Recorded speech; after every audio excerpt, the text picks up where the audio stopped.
Hey everyone, and welcome back to Handiworks. I have already folded the edge of the fabric and pressed it with an iron to create a clean and finished edge and secured it in my wooden hoop. Now I'm marking two parallel lines of dots, 1 centimeter apart, along the folded edge. These dots will act as a guide for our herringbone stitch, helping us keep it consistent and neat. I'm using the light green floss and working from right to left. Now let's start stitching the herringbone stitch.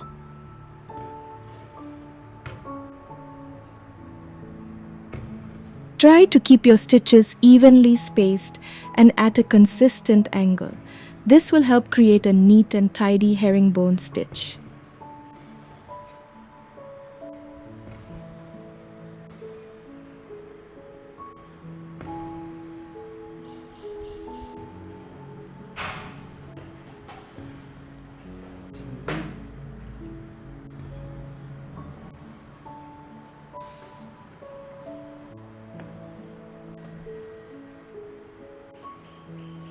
Once the herringbone stitch is complete, it's time to add our tiny flowers. I'm using the red floss and the lazy daisy stitch.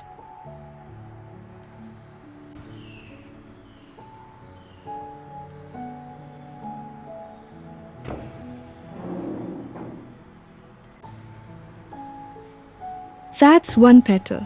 Repeat this to create a small flower with several petals.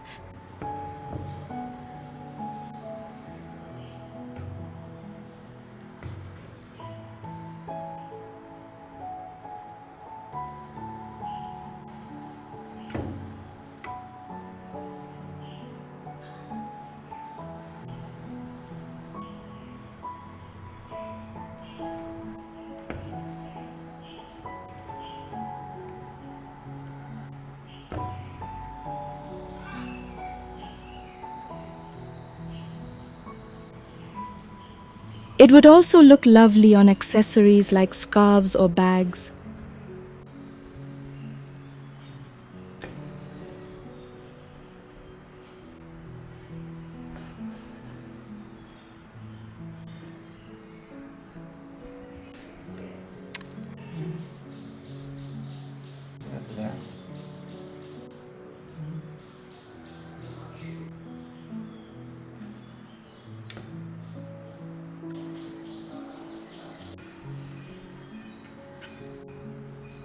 To finish off the flowers, I'm adding small sepals using straight stitches with the white floss. This border is perfect for embellishing all sorts of garments. Imagine it adorning the neckline of a dress, the cuffs of a blouse, the hem of a skirt, or even the edges of a saree.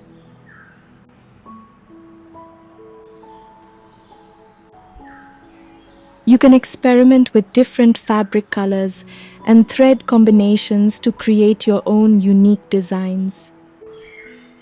Instead of the lazy daisy stitch, you can try other simple flower stitches like the French knot or the bullion knot for a different look. Get creative and have fun.